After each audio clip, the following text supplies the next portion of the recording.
afuera, ¿verdad?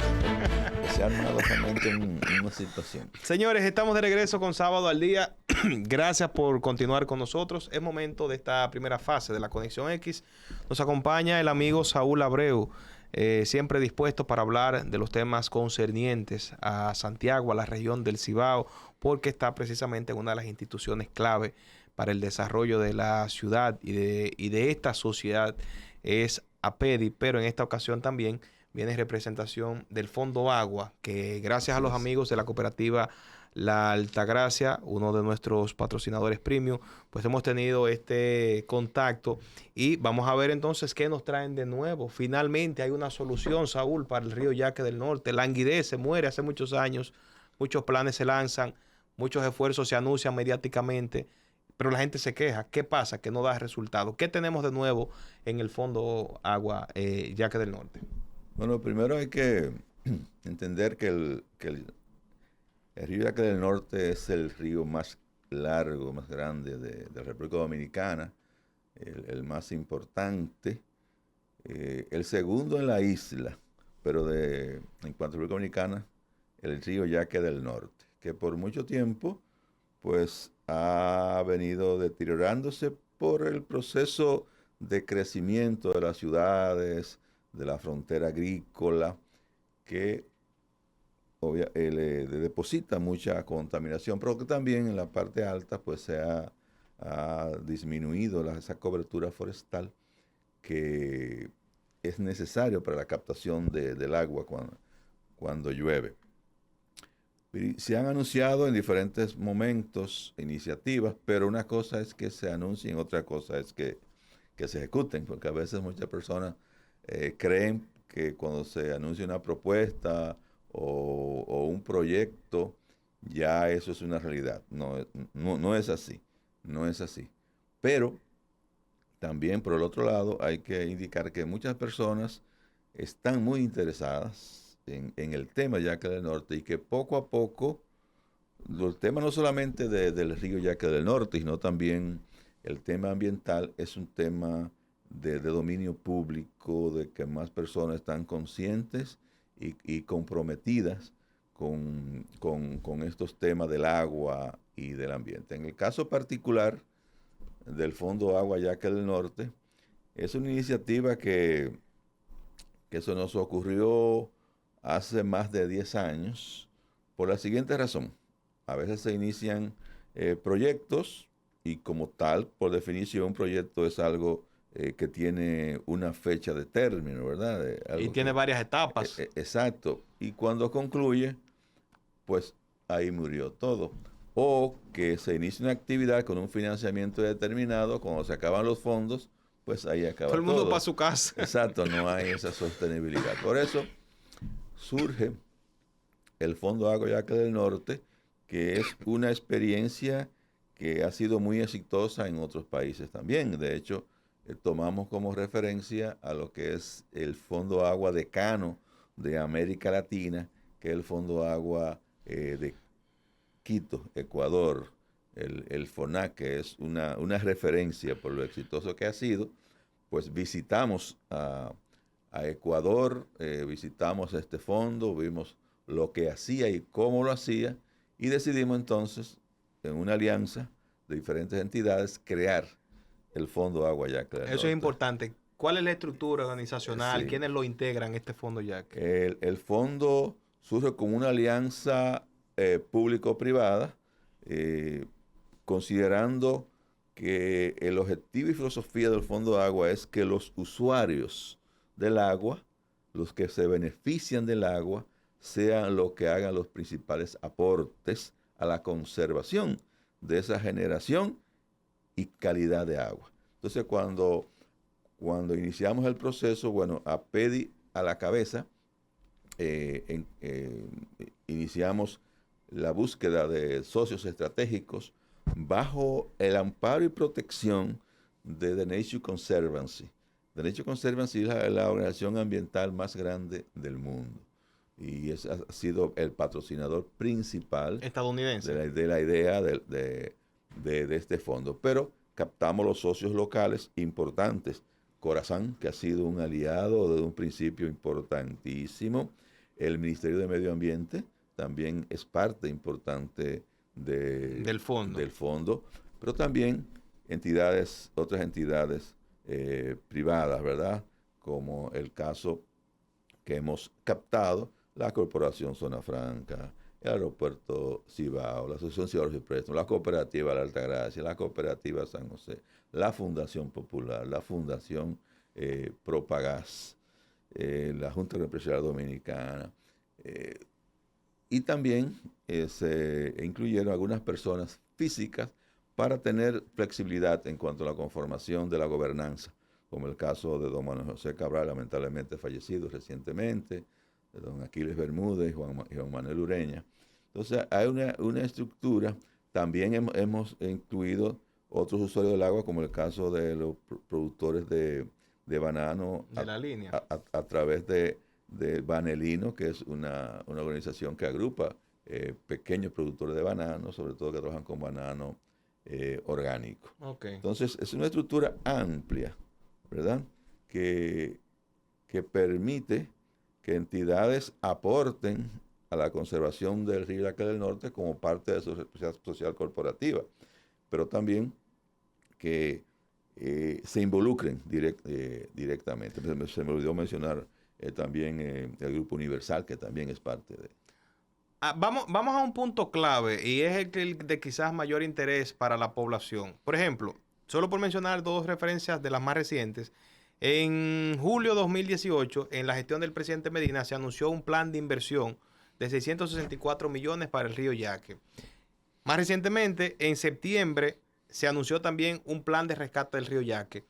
Este tipo de anuncios tenían la responsabilidad del Fondo Agua y, por ejemplo, ¿qué resultados hemos logrado en estos 10 años de trabajo, de forma concreta? Bueno, con el primer tema de los 630 millones de pesos, eso fue un plan que se presentó, sí, al presidente Medina, luego de la creación de la Comisión de Ordenamiento y Manejo de la Cuenca del Río Yaque del Norte, que se agrupó un grupo de entidades, tanto públicas también como privadas, de la sociedad civil, y se elaboró este plan a partir de diagnósticos muy, muy profundos e importantes.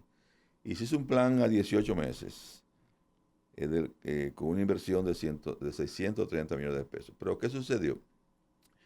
La propuesta tuvo acogida, pero de ese dinero que se comprometió, solamente se desembolsó 30 millones de pesos.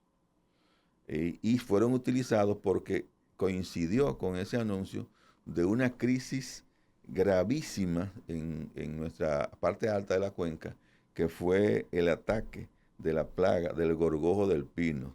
Fue en el 2019. Del Ips calígrafos. Sí, os recuerdo. Entonces, los recursos que se otorgaron, los 30 millones de pesos, más otra donación que hizo la Embajada de China de $1 millón, se utilizaron esos recursos para enfrentar sobre todo esa crisis que hubo que eliminar bajo estricta supervisión algunas áreas de pino que estaban siendo atacadas, porque no hay forma de eliminar el pino si no es cortando los pinos y quemándolos. Nosotros participamos, eso fue, por eso recuerdo la fecha, porque fue justo antes de la pandemia, en la parte básicamente de San José de las Matas. Exacto. Pero también esa plaga se desata porque esa plaga, ese gorgojo es permanente en nuestros bosques, pero cuando hay sequías prolongadas, entonces se multiplica. Entonces, por esa misma sequía creó grandes problemas a habitantes y ganaderos en la sierra. Entonces, recursos se utilizaron para asistir económicamente con alimentos para las vacas, melaza, a ganaderos y agricultores en la zona. O sea, que los recursos ni siquiera pudieron utilizarse propiamente para lo que se tenía previsto. Porque hubo que enfrentar esa crisis. En el caso de el proyecto Arroyo Gurabo, porque Wellington Arnaud y Napa se han llenado la boca de decir que eso va a solucionar gran parte del problema. ¿Realmente ya se ha visto el impacto de este proyecto en el río Yaque? Sí. Bueno, no tenemos la métrica, pero sí teníamos la métrica previa de que el arroyo Gurabo es la fuente de agua que más aporta contaminación al yaque, sobre todo porque las personas que residen a lo largo del arroyo, pues todos sus desechos van a parar o iban a parar al arroyo Gurabo y directamente entonces al río. Cuando tú eliminas gran parte de esa población, ya esa contaminación no está llegando al río del Norte. Pero también hay un impacto positivo en términos de que cada vez que se anunciaba una lluvia, había que estar preocupado qué iba a pasar con las personas que estaban al lado del arroyo. Había un efecto social ahí. Exacto, había inundaciones que destruían casas y ponían a riesgo esa persona. Ya eso nos está dando también, que es un aporte. Con respecto al otro proyecto que hablaba de rescate que se anunció, es un proyecto que está en proceso de formulación. Y eso es básicamente para trabajar con residuos sólidos. Okay. Conjuntamente un acuerdo con el Ayuntamiento de Santiago y el Consejo de Salud de Santo Domingo Este. Pero todavía está en proceso de formulación. Ahora, ¿qué se ha hecho en estos 10 años que tiene el Fondo Agua Yaque del Norte? Y finalmente, el principal desafío también que tenemos. Sí. El Fondo Agua Yaque del Norte en estos 10 años, porque ahora en febrero recién pasado, se cumplieron 10 años de la formación del Fondo Agua Yaque del Norte. Tardamos unos meses en elaborar y configurar la estructura financiera que soporta al Fondo Agua, que es el fideicomiso Fondo Agua Yaque del Norte, que fue el primer fideicomiso filantrópico de la República Dominicana, el primer fideicomiso filantrópico verde de la República Dominicana. Por eso tardamos meses en poderlo estructurar. En ese proceso, el Fondo Agua ha financiado muchos proyectos de conservación, de reforestación, de construcción de plantas de tratamiento de aguas residuales que ha permitido eliminar gran cantidad de agua que antes iba a contaminar los flujos de agua de la cuenca. Y también cada año, y ya está ahora mismo la 7ª convocatoria de fondos para educación ambiental, en el cual cualquier entidad puede presentar propuestas al fondo Agua, se evalúa por un comité técnico, ¿verdad? Un jurado, y se decide qué propuestas tienen mérito suficiente para ser apoyadas. Pero desde una escuela, de una junta de vecinos, una universidad, una empresa, cualquiera puede presentar propuestas. Y se han hecho propuestas muy, muy interesantes y muy valiosas. ¿Cuál es el reto? Hay que llevar mucho más inversión para esta conservación del Yaque del Norte. El país tiene una deuda ambiental muy fuerte porque no hemos hecho las inversiones necesarias en la construcción de plantas de tratamiento de aguas residuales en las zonas urbanas para captar y tratar el agua. Por consiguiente, gran parte del agua servida va al río y crea mucha contaminación. Santiago, que es la ciudad grande que más trata el agua, no llega a un 30%. Entonces necesitamos aumentar la capacidad de captación y tratamiento de aguas residuales. ¿Construcción de más presas quizás? Hay que construir algunas presas más. Hay controversias respecto a lo que es una presa porque realmente es un disturbio al ciclo normal de la naturaleza, ¿verdad? Y hay especies de peces, inclusive, sobre todo los tipos de truchas que no pueden llegar al nacimiento, ¿verdad? Como, por ejemplo, con las presas hemos casi desaparecido los dajaos, por ejemplo, que es una especie de trucha, que es característica que suben hacia arriba a desovar, pero no podemos manejar el agua si no la tenemos. Entonces, ahora la presa más importante que debemos y tenemos que construir es una cobertura forestal saludable. Es la presa natural y es la más eficiente y la más adecuada. Pero también tenemos que tener agua almacenada con construcciones, con infraestructura, para poder manejar sequías y para poder manejar inundaciones y hacer uso adecuado del agua, porque esa agua no solamente la usamos para consumo humano, es para agricultura, para generación eléctrica, para paisajismo, para muchos elementos que tener presas pero permite entonces sacar mucho más provecho al agua. Brevemente, ¿están involucrados en el Fondo Agua con la discusión del Código del Agua que encabeza el INAPA? Sí. De hecho, hemos hecho contribuciones como Fondo Agua y de hecho cuando en un momento que estuvo a punto de aprobarse, estamos hablando de cerca del 20, intervenimos para que no fuera así.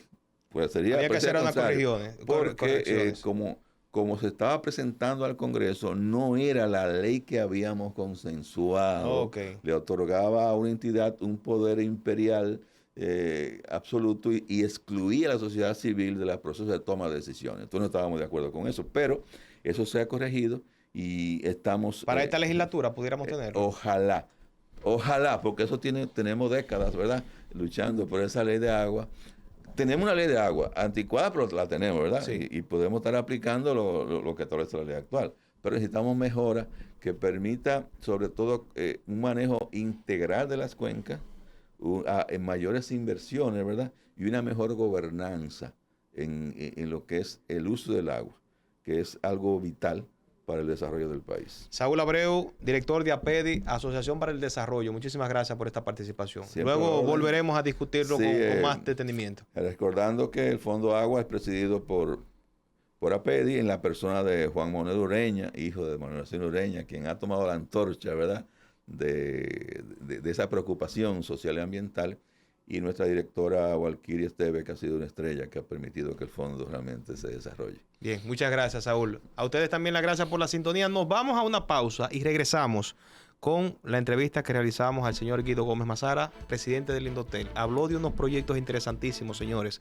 sobre el tema de la señal telefónica en los centros carcelarios, desde donde se hacen muchas de las estafas y un sinnúmero de temas de política actual. Al regreso, esto y más aquí en Sábado al Día. No se vayan.